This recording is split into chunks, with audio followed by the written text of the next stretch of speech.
जी अस्सलाम वालेकुम।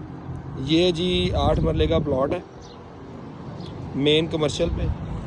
इसके साथ ही ये एक 8 मरले का कमर्शियल और खड़ा हुआ और इसके साथ थोड़ा सा करीब जाएं तो ये साथ अल्फला बैंक है। आपको थोड़ा सा करीब से दिखाते हैं। ये अल्फला बैंक की बिल्डिंग बनी हुई है, अल्फला बैंक है। और ये सामने मेन कमर्शियल है, सामने मेन रोड है।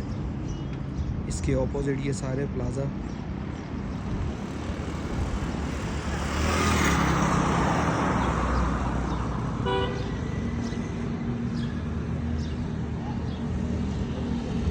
सारे सराउंडिंग में प्लाजे खड़े हैं। मेन प्लाजा है ये इसकी प्लाजे की लोकेशन है। ये